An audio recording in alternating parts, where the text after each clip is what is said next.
The hosts of bracketology are experts in nothing. They claim no advanced knowledge or profound insights. Instead, they are just three judgmental idiots who really like to bloviate their own opinions whenever given the chance. Take what they have to say with a grain of salt, or not at all. You'll probably be better off that way. So, is there a story that y'all can remember about your mom that is fun or interesting? So, like, I saw this video the other day that was this little girl who had a legitimate, like, fear, absolutely terrified of needles, and she was getting a shot, and she was just like, she was being really brave and like, oh yeah, do it, but then like screaming at the top of her lungs. And it reminded me of when I would get shots. So I hated it when I was growing up, and my mom used to have to like hold me. The last time that my mom held me for my doctor to give me a shot, I bit her shoulder to the point where it bled. He was 24. He was 24 at the time. That's crazy. You drew blood? I was terrified, like absolutely terrified, and my mom will never let me forget that. I mean, yeah. Rightfully so. I remember for me, I was 16 maybe, and I had picked up a bad habit of smoking cigarettes. I was walking with my friend Steve, and his parents were gone. We were hanging out at his house, and we were just walking around the neighborhood, and I saw headlights coming, and I thought that it was his parents. So I had, for some reason, these little squares of cardboard that if you put on your finger and flick it, it would fly. So I pulled one of those squares out, and I was like, watch this. Poof, and it went right over the windshield of a cop car. To which Steve immediately took off running because he was way smarter than me. Me, my dumbass, was like, I'll go explain what happened. I'll talk my way out of this. Yeah, so I voluntarily walk up to the white cop privilege. Car, and I'm like explaining what happened that I thought, and they were like, get in the car. Fine, okay. So I get in the car, and I'm like explaining that I thought that the car was my friend's parents, and he was like, have you been smoking? And I was like, no, I am an underage kid. Why would I be smoking cigarettes? And the cop was like, don't lie to me. So he was like, hand over the cigarettes. So I did, and he was like, all right, that's strike two. And he goes, all right, we have two options. I can take you to the police station and we can, do this officially, or I can take you to your parents' house and drop you off. And I was like, police station, please. That's the one I want to go because my mom will kill me. And you can't kill me in public at a police station. Yeah, exactly. Right. Like I consider that a safe place. And I was like, yeah, I'll take the police station, please. And he goes, because it was obvious that I had called his bluff. And he was like, well, I think we can just let you go with a warning. And I was like, no. We can go down where there are witnesses at the police station. And he ends up taking me back to my mom's house. And my mom was so mad because this asshole flipped on his squad car lights, drove into, the front of my house, took me up to the door, knocked on it. My mom's wearing her like PJs and she is livid. That I don't know why that just popped into my head. My mom was a scary lady when she was mad. She is the sweetest woman in the world, but she kept like a strict household. Man, I bet she looked good in them PJs though. Oh, dick. Man, I don't, for me, my mom was like, I don't know, the one like story that's kind of sticking out in my mind. Maybe it's just because it kind of like follows some of the same themes. I remember being a kid, like probably 8, 9-ish, somewhere around there. And we were driving somewhere and we stopped at a gas station and I go to get out of the car and being an idiot kid, did not remove my hand before fully closing the door. So caught finger right in the door. And then, again, kid, immediate reaction. Instead of opening the door back up, I yanked it out. And my mom like witnessed it all, and she like see me cringing in pain. And she was like, go ahead, you can say whatever. And I just let out, I'm like 9 or 10 maybe. And I was just like, fuck. And she was like, I got done. And she was like, do you feel better? I was like, yeah. She was like, that was the one time. It's like she understood in that moment what was needed and allowed it. Yeah, man.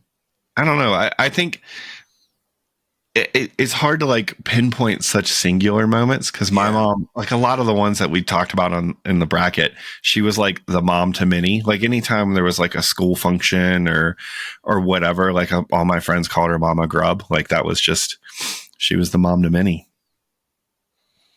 Yeah, I mean, I hear that. I mean, my mom used to watch multiple kids when we were real young, and then even my friends to this day will look at her as being like a second mom. So I just wanted to spend a little bit of time in this finale to celebrate our real moms because they're good people.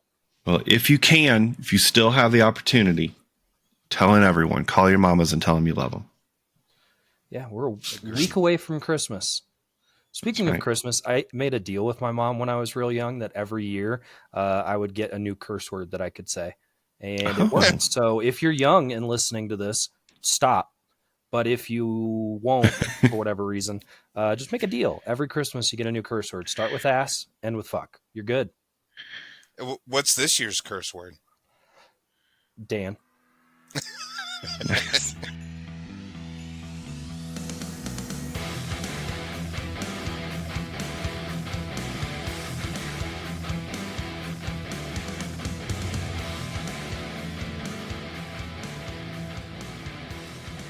Hello and welcome back to Bracketology, the internet's #1 Joyce Byers fan club podcast that definitively decides all things tournament bracket style. I am a Winona Ryder simp, Scott Grubb. I'm going to make this episode as terrible for Matt as I can. That's how He's I got pointing at his. Somebody's got to say something. This is an audio format. He's Matt, and I'm Joyce Byers' #1 fan, Dan. Yeah, we all have our names on our titties. Look at that. Thanks to Dan's generous hoodie gift. This week, we welcome you back as we have reached the pinnacle, my friends. We are down to the final four. What did we said? Familial four, and our best TV mom bracket. That's the word I was looking for. Gentlemen, what are the two matchups we've got to look forward to today? Well, 3 matchups technically. None of them really matter. But on the west side, Claire Dunphy is going up against Kitty Foreman. Mm-hmm. True facts. And how about on the east, Dan? On the east side, we have Matt's favorite competitor, Joyce Byers, going up against Claire Huxtable. So, Matt, I'll leave it up to you since you have such a clouded view of this entire episode and bracket. No, I don't have a clouded view at all. You both have a clouded view, and it's horseshit. You're coming in with dark clouds over your shoulder. Where would you? Fine until you decided to turn this into something else. All right, Scott, you did come in poking that bear pretty hard. I did. I started out with the bear pokes. You're right. I think this outcome is going to be entertaining. So anyway, where would you like to start, Matt? Which side? Do you want to just carry the anger now, or do you want to like put it down for a little bit and revisit it? Don't care. All right. Let's just go ahead, Dan. Let's let it fester and start off with the west side of the bracket with Claire Dunphy versus Kitty Foreman. All right. Matt, you want to tell us a little bit about these competitors? Claire Dunphy is the mom from Modern Family. She is a parent to 3 children. Mostly teenagers while the show is going on, so that is, kind of difficult. One of them being incredibly smart, one of them being not incredibly smart, and the other being the youngest. Then you have Kitty Foreman, who is a mom to two, but also semi-adopted mom to, I don't know, four others. Well, definitely Hyde. I mean, they like legitimately took him in. Yeah, but Yeah. also Fez. Like, Fez is the only character who literally you never see hide nor hair of his parents. Um, and so Fez was always there too. So I mean, definitely a an adoptive ish mom. Fez In a kind of lot of like ways. idolized Kitty a little bit. Yeah, in a lot of ways. Did they ever? So Fez was a foreign exchange student. That's what Fez stood for. What? Yeah, I know. but did they ever like say who Fez was living with? Yeah, the students' parents that he exchanged with. But no, they never really like talk about it or introduce them or anything along those lines. That I remember, Yeah, at least. yeah, I couldn't remember either because he Because they was didn't always even. just there. It was also like a big joke, right? Even in the finale, to say what his real name is, and I think they bleeped it out, or there was like a truck that drove A by car when they horn or actually something, say yeah. it. Yeah. So like Fez was kind of the mystery person in the whole thing. But But no, I don't really remember anything about his parents or who he's staying with in any way. So Or even where he came from. You have Kitty as his, and yeah, I mean Fez definitely looked up to her. Honestly, it sounds very similar to Scott and Dan's mom's relationship, where one is awkwardly looking up to her, and the other one is like, it's a child. No, that what? I was You trying lost? to turn Yeah, your making fun of Dan's mom on its head, and it didn't work. You lost me. I got confused by it. I fell right off that thought train. I'm used to it. All right. So, given the choices in front of us here, um, I guess we can talk what pros and cons. Do we try? What's the comparison factors here? Are there similarities? Are there differences? I think the biggest similarity in my recollection of both of these characters is that they both have a tendency to be over controlling. Claire definitely more controlling than Kitty, but again, I'll harken back to that episode where Eric, as a teenager, old enough to drive teenager, um, his birthday's coming up and Kitty really wants to throw him a surprise party and he just doesn't want to do it, but she would not let it go. She, is over controlling in that aspect. Claire, on the other hand, is over controlling in literally almost every sense of the word.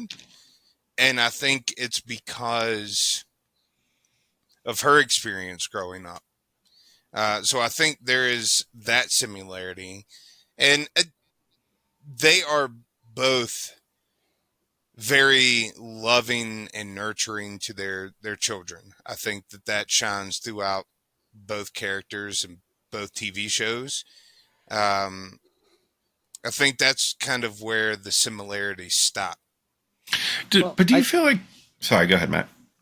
No, I was gonna say I think that the one advantage that Claire has over Kitty in this matchup is that Kitty was a mom in the 70s and 80s, and then Claire was a mom in the aughts, right? The 2000s. So I feel, and I'm not saying that had changed a lot about like what motherhood is, but it did change a lot of what a lot of mothers' responsibilities became, right? Mm-hmm. So it's a lot more regular for a woman to be, at work 40 hours a week. And so Claire was not always there. But I think that when she is, I think for both of them, at the end of every episode, there's still a love that existed between the mom and the children in both of these shows. Sure. Yeah, To I don't that know. to that point, though, I just want to say Kitty also worked a full-time job, and when Red lost his job, the sole breadwinning job went to Kitty in that household.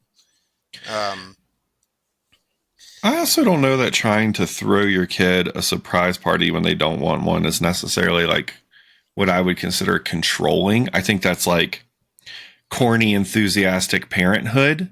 And like, you know, it's a little overzealous on the love, but I don't know that it's necessarily like controlling so much. I would say, especially Kitty being as she was kind of, she was a bit free spirited herself. Like she was definitely someone who was like a product of the 60s that became and that became a mom for the 70s. You know what I mean? Like I think there was certainly that kind of aspect about it. I think that's reflective again in the kind of the episode we referenced before where the adults end up at the pothead camera table. And I don't know. I feel like I don't see Kitty as controlling. I definitely agree with your point though about her being a working mom in a time frame when that may not have been as common necessarily, you know. What did Claire do for a living? Does anybody remember? She did a few different things, but one of the main things is she ended up working for her dad and becoming CEO of her that's dad's right. closet company. That's right. So, I mean, I think you have both of them setting solid examples here of what it means to be a working professional while also being a mom. I think you obviously have a lot of love and support. I think there's a lot of reasons why we can tell like these two made it into the final four, right? So again, as uncomfortable as it might be, it kind of comes down to whose box you want to grab. Which of these moms do you want to be your TV mom? Dan, let's start with you. So I think Claire, just because of the way that TV has kind of evolved since the release of that 70s show, I think Claire had kind of a crazier cast around her, which caused a lot more chaos kind of in that show. Now, to her credit, she does do as good of a job as she can protecting and shielding her kids from that craziness. But I think Kitty Foreman has got to get my vote because she was raising kids in the 70s. And if you think about what that means, there's no cell phones, there's no like location tracking on cell phones to be able to keep in touch. The kids would go out to shows and they would just be gone for hours. I think that there is a different world that Kitty had to be a mom in.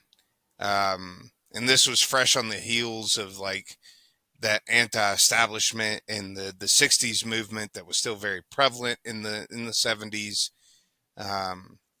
So yeah, Kitty's box is the one I'm grabbing. It's not challenging at all. I just realized that I had a plate that I went to the mall today and got some Cinnabon. And so there was a plate just like sitting on the top of my computer. Just staying warm on top of the PC. So I just had to throw it away. Scott, do you want to go next or? So I'm sorry, Dan, what was your final vote? I got distracted thinking about cinnamon buns. Kitty, which I said before Cinnabon was interested. Yeah, but like cinnamon buns, just it entered and everything else went away. Okay. I'm sorry, Matt. What I want to hear your thoughts, Matt. So, I mean, I think the biggest thing for me is trying to figure out who do I want to go to the finals to lose. And I don't know that I want to pick somebody that, you know, like I don't want to pick either of these to go on to just lose in the final round. So Pick who you think is the best mom. Don't worry about other rounds. Yeah. Fuck you. I think. So I think that there's a couple things in terms of the final thoughts. I think that Kitty is a wonderful mother. She's constantly there, but that 70 show wasn't about her, right? And I'm not saying that most of the parents or mothers on this list, their show was completely about them.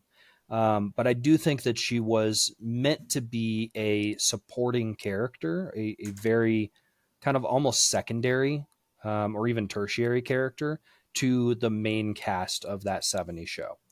Mm-hmm. Claire, on the other hand, I think is in a main character starring role in that show. And I think that part of it is just the different audiences, the different purposes of the show. But I feel like because of that, you get to see more of Claire's experiences as a mother, not just her experiences being a mother. Right. With Kitty, a lot of her experience that you get to see in that 70s show is her being a mother. Whereas with Claire, you get to see her going to work and potentially missing her kids' things as a mother, as opposed to just her doing motherly things. So I think because of that, I'm going to go with Claire because she just has a wider breadth of a view of what she has to deal with as a mother, not just being a mother. Okay.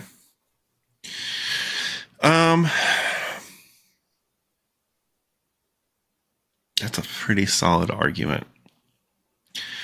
But I don't know. I mean, I get where you're coming from. Like, I don't know though if I want like the amount of exposure we have to the character be that much of a deciding factor, right? I think to some degree we kind of have to like fill in the bubbles based on, or fill in the gaps based on kind of the interactions we see and the relationships that they foster. I think that while Claire has a lot going in her favor in that way, in that regard, and she does have to face some of the more modern challenges, but because Modern Family. I saw what you did there. Yeah, I think something about Kitty. I don't know, and again, maybe this is the environment that she's in. It's the kind of the TV aspect of it.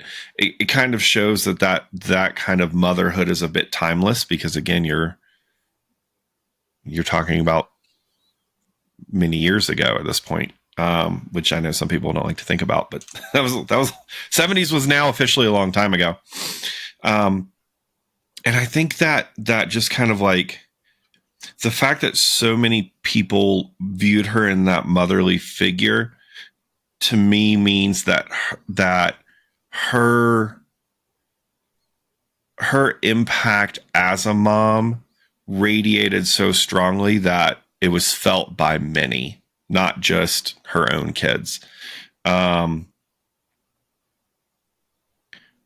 I think that weighs for me more. I feel like of these two, if I got to pick, I want Kitty as my mom. And I think I have to go with Kitty for that reason. All right. Well, Kitty that moves Foreman. Kitty Foreman into the finals. Whoa. The fraternal. No. Yeah. Oh, well. That moves us into our next matchup. You want to introduce this one? We have Joyce Byers from Stranger Things versus Claire Huxtable from The Cosby Show. Matt, would you like to vote? Yeah. I don't Matt, have what are your feelings on this? You can't abstain. I don't have an opinion on. Ollie has an opinion. See, you're gonna have to go anyway. All right. Well, so we have talked for a good long time, much to Matt's chagrin, about the great things that Joyce Byers has done. She is willing to risk everything to save her children. She proves that time and time again.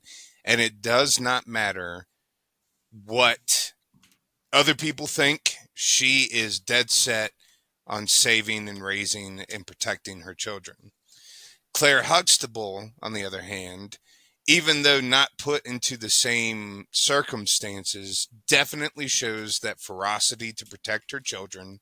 But also, I think Claire Huxtable does a lot in the way of properly raising the child or the children, teaching them valuable life lessons. And in addition to that, being a fantastic role model with having and being one of the first characters, like mom characters, to have a very successful career of her own.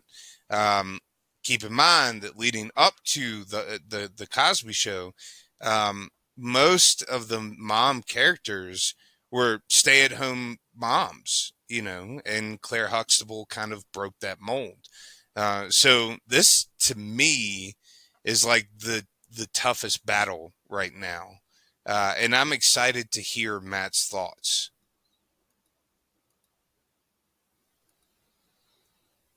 Matt claims to not have an opinion. Yeah. You okay. I think that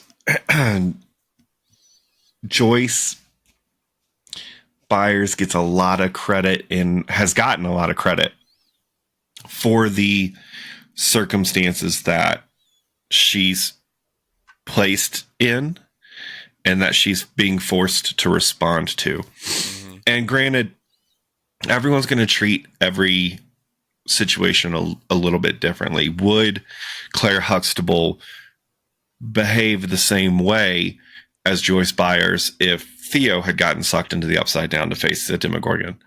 No, probably not. I think, though, that to her credit, the determination and hard-headedness that other people in her universe saw and thought she's crazy, she won't drop it, whatever, like those were beneficial traits for her to have in the end. And that, who's to say how anyone else would operate in those scenarios? At the same time, how would Joyce Byers be as a mother had she, a stable relationship and financial security and all of that? Again, we're there's a lot of what ifs there. Mm-hmm. So, looking at these people for who they are and in the circumstances that they're in, I think that, like we've talked about before, Claire has a great focus on teaching her kids life lessons and creating, I'm going to say stereotypical, but I don't mean it in a negative way. She is just the nature of TV.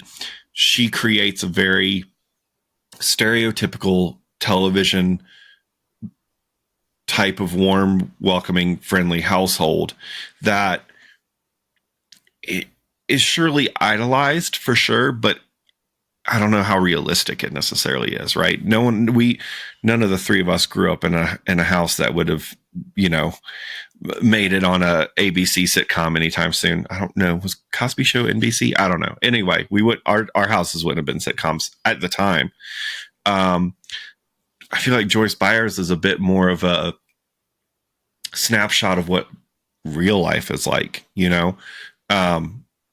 again, of course, until the Demogorgon thing, but like the working mom who's, has trouble getting to work on time because she's balancing taking care of her kids at the same time, having to make sacrifices, making relationship sacrifices to, be there for them.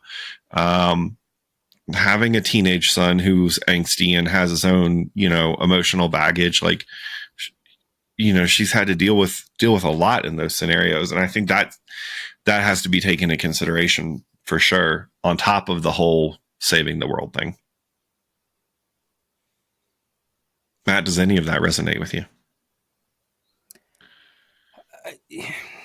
Again, I'm going to go back to, I don't think that it makes any sense for me to argue this because I don't think anything that I'm going to say is going to make a difference to either of you, to be honest.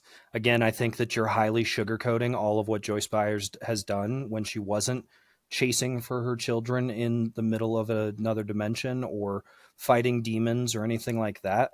I think there's a lot to that y'all are willingly ignorant to and just refuse to accept that there are parts of her as a mother that were not great. But I don't think it matters. So let's get to your votes. What did Joyce Byers do so wrong in your eyes? Yeah. It's not what Joyce Byers did. It's what you two fucks did. Because I don't think that you... Here's the thing. If you wouldn't have battled so ridiculously hard about how that fighting a Demogorgon is the most important thing in the world, and obviously that made her the best mother in the world, compared to the neglect, compared to, yes, she worked really hard and she was in a tough situation, but she was a single mother who ignored one of her kids, right? I mean, there's so much more to that because there was a time before she went into the Upside Down, before Will went missing, where she still wasn't there for her kids. But in what do you mean wasn't there? Like, do you mean physically in the house? Like, no, I mean wasn't there. Her son was being beat up. Her teenage son was getting hit by his father. Will didn't go home and immediately tell his mom that, hey, dad's beating us again. Why? There's a lack of trust there that exists between a child and a parent to not provide that information, to not go to it. And I'm not saying that every kid would, but realistically, if she was the best mom in the world, wouldn't she? Wouldn't she be a safe place for her child who's clearly going through a really hard time to turn to? But she's not. But on the other hand, like, all of that stuff happened off screen, so we don't know what exactly went down. But there is a, pretty commonly known, like, it's difficult for victims of abuse to come out and say that they were abused. So as much as you're trying to pin this on Joyce not creating that circle of trust, I think that there are plenty of situations in the show where that trust is established and shown. I think it's just a difficult circumstance that they're dealing with, and maybe he didn't want to burden his mom with information. I think it has to be taken into account. And I'm looking at the entire list, going all the way back to our original 32. Does anyone, aside from maybe Mary Winchester, have life quite as hard as Joyce Byers does? Catelyn Stark, maybe? Yeah, that's true. But, like, other than that, like, I don't know. I just feel like she's doing the best she can with what she's got. And all things told, I mean, in comparison, Claire Huxtable's got it pretty good. I don't think that there was any specific mention to like physical abuse from her dad. Their dad. Their dad. Her ex. I think he just shows to be like an asshole.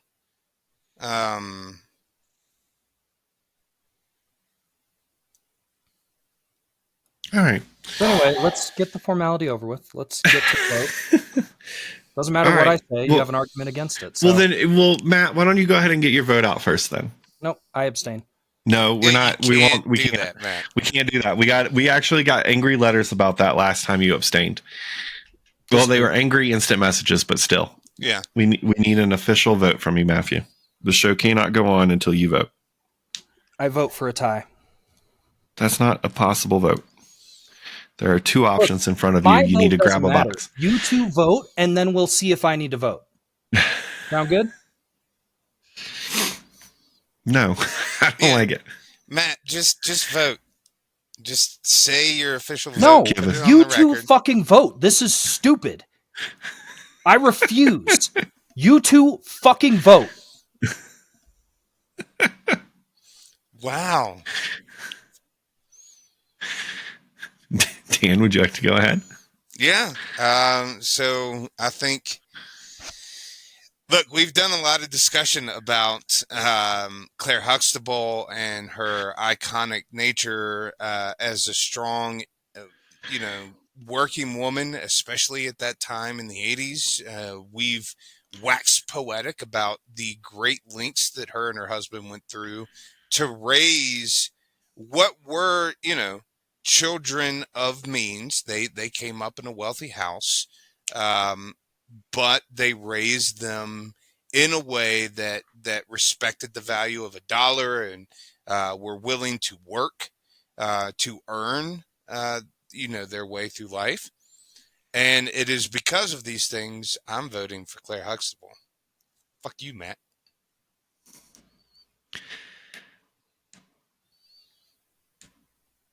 Still me? Okay. All right. We're going to get the silent treatment now. I think that we're talking about a character that had the whole they've had so much shit thrown at them. I mean, they've had otherworldly monsters. They've had Russian prison guards. They've had paying the rent and buying groceries on a part-time salary thrown at them. And Joyce Byers has been able to overcome all of that. Did she do it perfectly? No. She did the best she could with what she had. And in that scenario, she demonstrates some of the imperfections that come along with being a parent. But none of that is necessarily pertinent to the story of Stranger Things and what's going on. I think certainly, like we said, her determination and need to find Will was, and that's certainly a significant plot point that makes her a strong TV mom. But Claire's primary focus, and again, I think it'd be foolish for us to say that she doesn't benefit from the fact that she's a lawyer and her husband's a doctor. And granted, that takes a lot of work to get to those points. But with that comes a significant amount of financial security. So she's got, you know, she didn't have that on her plate like Joyce does. And she doesn't have Demogorgon on her plate like Joyce does. But with all of that being said, Joyce is pulled in a million different directions. Claire's primary focus is always being a mom, and then everything else goes alongside of it. And again, the environment that you can see is that's fostered there, the joy within her kids, the enthusiasm, the comfort that they have, and again, the life lessons that are a focus of that show. I think ultimately Matt is right. His vote is pointless, and it's fine if he abstains, because I'm also going to go Claire Huxtable on this. And maybe Claire will teach Matt a lesson about not being so sure and hard-headed.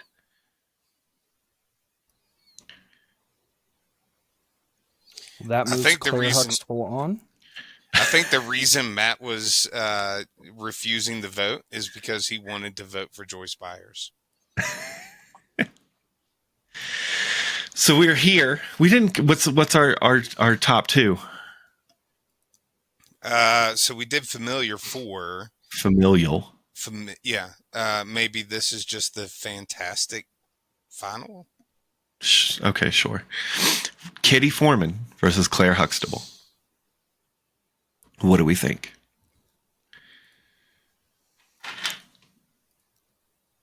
I think this is all bullshit. I think everything Oh that has my happened in the God. last 7 minutes is you two gerrymandering these votes in a way. We did not redraw district lines to I will get tell any you. kind of different voting outcome. So I after will a little tell bit you. of a little bit of stop down, I want to give clarity because there's going to be a fuck to the edit here. A little bit of a stop down because somebody accidentally, me, clicked end session for all inside of our recording studio. So we're If going I to just pick pick, up I right say here. if I just pick up where I left off, you could just edit it out and no one would know.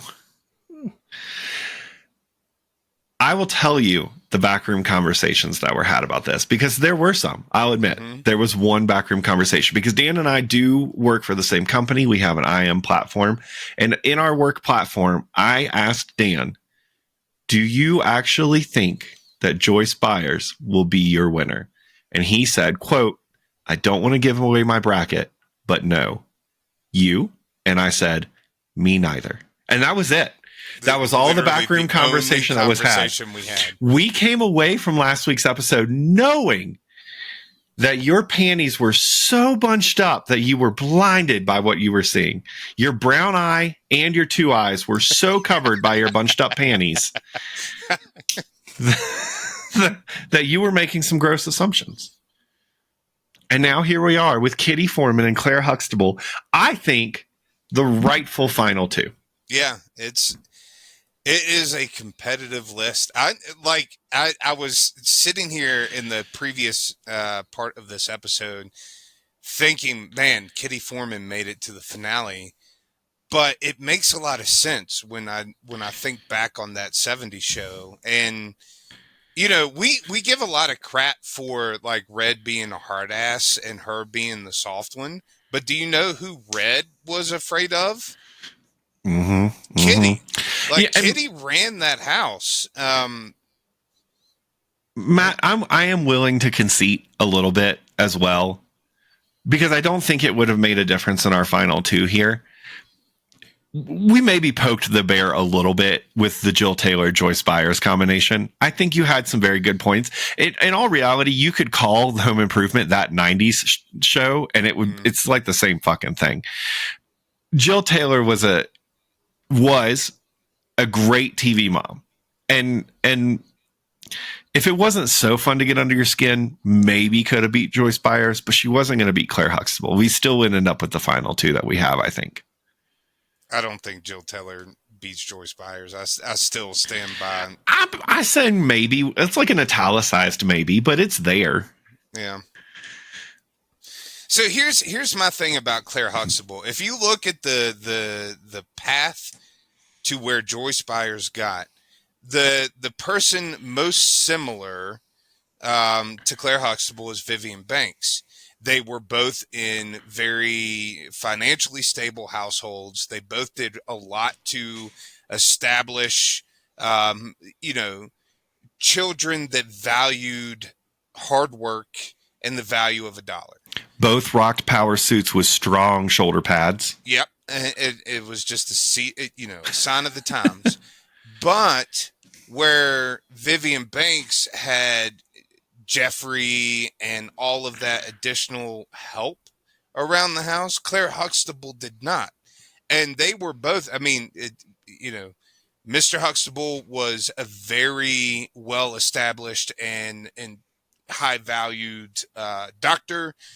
Claire Huxtable was very successful. They could have afforded that additional help, but they did not. Because again, I think that shows their dedication to raise their children to respect and value hard work, chores, cleaning your own room, not relying on somebody else to do it. Not saying there's anything wrong with that. Man, if I could afford to have somebody clean my house, I would do that in a heartbeat. But I do think it's an important distinction to actively not make that choice, to set that example for your children.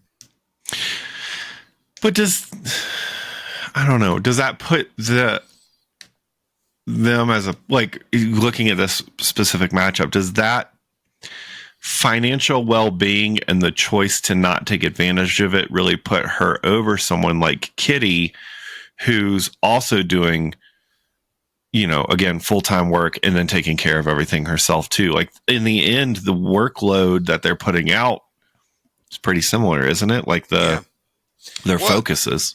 And I think Kitty had to face problems that, Claire didn't have to face outside of the earlier part, pre-kids, of their relationship. But there was a part in that 70s show where they very much had to deal with Red's loss of income when he was laid off. And she had to stretch every dollar, every dime, every penny to make ends meet during that time. And it was a very challenging time. And I don't think Claire had to deal with those same circumstances. Not to, discredit her, but that is a whole other level of stress when you're worried about making your mortgage payment, when you're worried about putting food on your table, and trying to make things, make ends meet. And, I think that, again, I understand how we got here. It is a hell of a matchup. Yeah. I think one other thing that, again, kind of thinking back to some of our previous competitors, something that makes this one difficult too is the relationship that these two characters have with their kids. Because when we see them, they both have teenage sons. Yeah. That is a difficult demographic for a mom, but they both have strong relationships with their kids. No teenagers out there making all the right decisions all the time, especially not in TV, because that makes for boring television. Yeah. But both of them have kids that are, comfortable coming to them, talking to them. And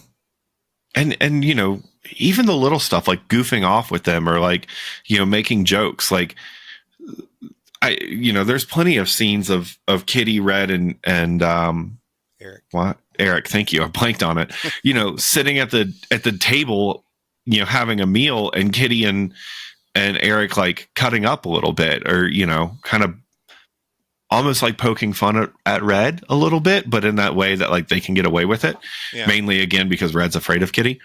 And then same thing, like Theo goes to Claire Huxtable all the time with like the concerns, and there's a lot of support and trust, I feel like, in both of them. I think those kind of like inherent relationships are clear for both of these. So Matt, what are your thoughts? I mean, I think it really the just bad comes lady to- can't hurt you anymore. She's gone. It's not the lady's fault. It is clearly our fault, Scott. Anyway, I'm sorry I interrupted you. What are your thoughts? I mean, I watched all of that 70s show. I didn't get into the Cosby Show. I just didn't. Like it might have just been wasn't before your time, to be honest. I mean, it was still on. I watched Nick at Night every day. Like constantly watched old TV shows, but it never caught my attention. Never really had me in the same way. Mm-hmm. Even then, I feel like it was on Nick at Night. Like, I don't know what time frame you got into Nick at Night, but I definitely, like, I'm with you. I watched Nick at Night too, especially like Fresh Prince reruns, and I'm trying to remember some of the other things on there. And I know was Cosby actually even on Nick at Night? It had to have been, or was he on TV Land? Either way, I don't know, but it was definitely on. Every time it was on, it just never really caught my attention. And I don't know how much of that was because of Bill Cosby and how much of it was because of like the topics that were at hand. It wasn't my show. Like, it never was. I think the thing with that 70s show is that for me, very, very specifically, Kitty does kind of remind me of my mother, which I think also pushes that needle in that direction. Like you guys talked about her really running that household and being the one, but Eric goes to her because he feels comfortable with her. Like I was very much the same thing. It's true. I would go to my mom instead of my dad because it felt comfortable. My dad was very, I'm not going to say he was the same as Red by any means. I don't want to disrespect his memory by any way. But he was like, when I was 16, he wanted me to go outside with him and have a fist fight in front of my friends. So like, What? there was some similarities there, and instead I could go to my mother about things like that. So I didn't need to worry so much because I had an ally in the parenthood aspect there.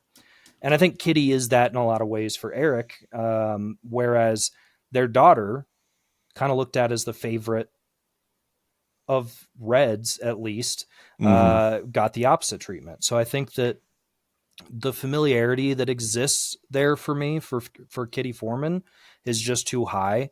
The relatability is, I think, really, really high. Claire, I just don't have that same aspect with. Yeah.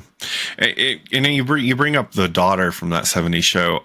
I got to be honest, when I'm thinking through this bracket, I'm really not even taking her into consideration at all. And I know I should, because it's like an unfair advantage of Kitty if I just ignore it.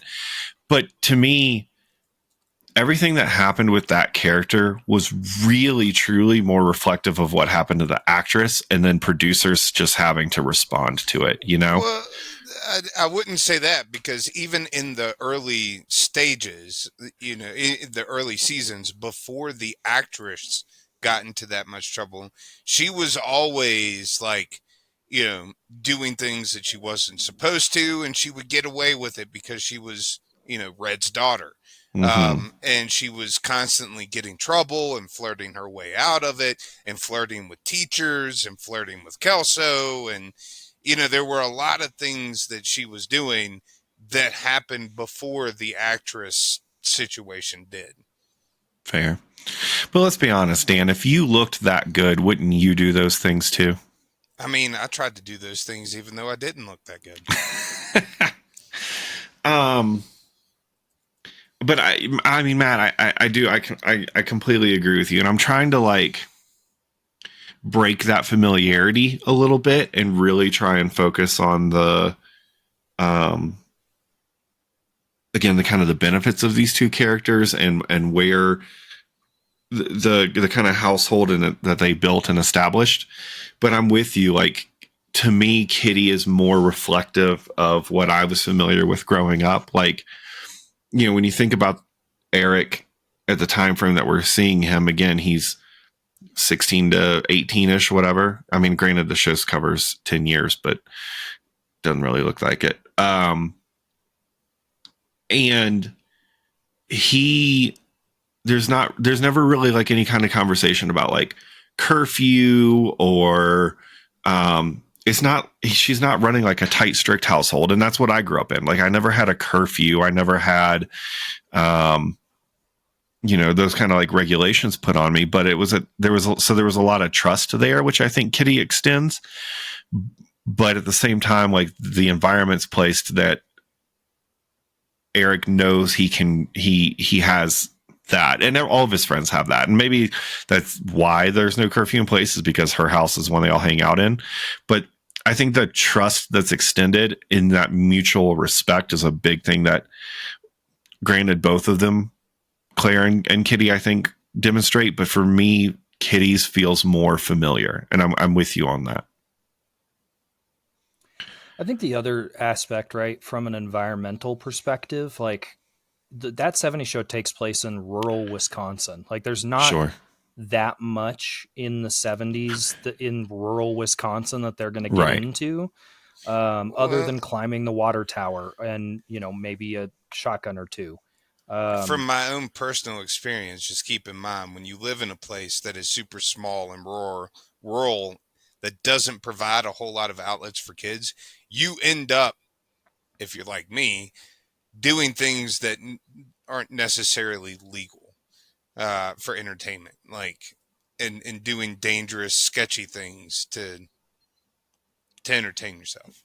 Yeah, but I do think that does come up in the show. Maybe not with her own kid, but with Hyde and with, some of the other kids, where Kitty then does get involved and it becomes a part of the show. And that's the other part. Like, this is somewhat idealized, right? Like, none of the Sure. shows, well, many of the shows in this bracket, there isn't a kid getting like murdered on the street because he made a bad choice, right? Or having years long addictions or something along those lines. So most of them are um, pretty idealized in a lot of ways. But I do think that does add to, again, just the familiarity that can exist there. I mean, I don't want to go too long, but I'll throw my vote out there because I think that we got to keep moving forward. For me, it is the familiarity that's going to take it to the end, which is going to say Kitty Foreman, both in my relations as well as the fact that I actually watched and enjoyed the show. Sure. I get where you're coming from, and there is a familiarity to Kitty Foreman that I definitely didn't grow up in a super financially stable house. But I will say the difference for me. So Red clearly had his favorite, and that was Lori, Eric's sister. But Kitty definitely had a favorite in Eric, and she kind of made that known in some of the interactions that she had with Lori. Um, the looks that she would make, the groans and sighs that she would make when Lori was, doing her thing. It was very visible and clear that Eric was her favorite. Um, and I don't think you could say the same thing about Claire Huxtable. She never showed any favoritism towards any of her children. And that kind of relates to me because despite like my brother growing up was like the perfect kid. He was good at sports. He was good in school. He was, just good at everything. Whereas I was kind of the black sheep. But my mom went out of her way sometimes to make me feel just as valued and as equal uh, as David was or is. And I think that speaks to Claire's ability to mom and love equally across her family. So it is a very tight race that nudges Claire Huxtable up for me for the win. Okay. Cool, guys. Appreciate that. I'm the tiebreaker, and normally there's suspense and everything that comes with it, but I think my mind's pretty well made up here too. I think I'm surprised, honestly, because when we did have that backroom secret conversation, Dan, I kind of thought maybe we were on the same page, but again, you didn't tell me your bracket and I didn't tell you mine. But I don't think we are. I think Kitty, I would, again, it goes back, not the familiarity aspect of watching the show, but the familiarity aspect of what I knew growing up. Like Matt, I can see a lot of my own mom in Kitty Foreman. I see the working hard to provide. I see the mother to all aspect. I see the trust, and both extended and received.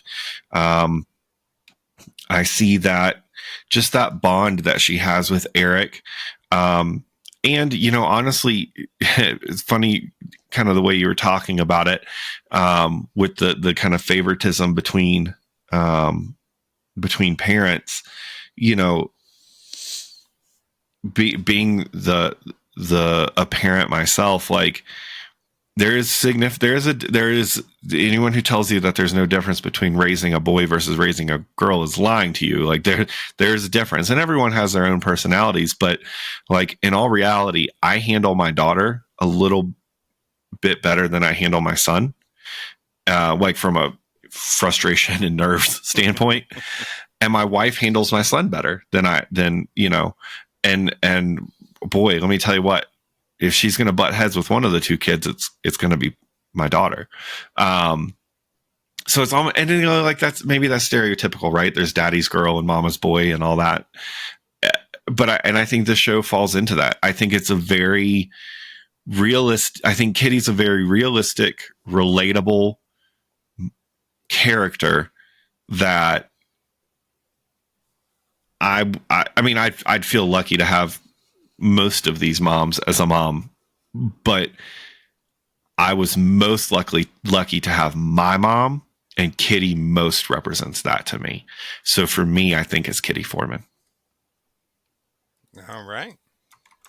Kitty Foreman is officially the best TV mom. I'm not gonna lie. I don't know if at the beginning, if I had to have picked from the 32, if that's the name I would have immediately landed on. Same. But being here in the end, I think it makes sense.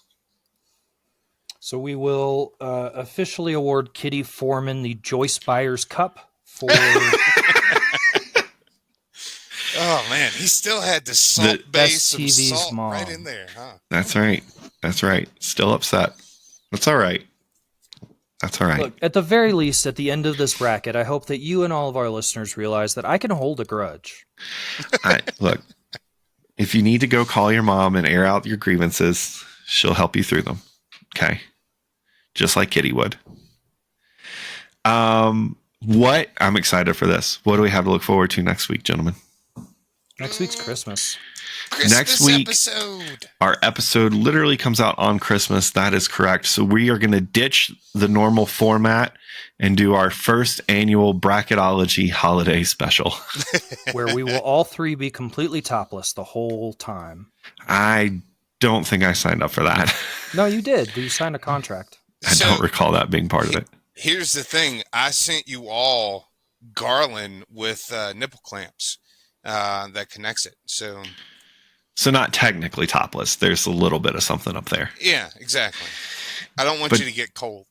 But definitely join us next week for our holiday special. It will not be family friendly, but feel free to share it with everybody. What better thing to give for the holidays than three white men talking about random shit? A shared enjoyment of your favorite podcast, Bracketology. As always, you can find us on all the socials as well. Not all the socials, because we don't do X anymore. No, we don't do Twitter anymore either. But you can find us on Facebook, Blue Sky, TikTok, Instagram, all of that, at Bracketology, BRACKETALLOGY. We got to thank Aaron O'Donnell from Aaron O'Donnell Music for the track you hear at the beginning, middle, and end of the show. And always, we have to thank you for listening, for sharing, for encouraging others to listen to the podcast. We appreciate you. Yeah. I also want to.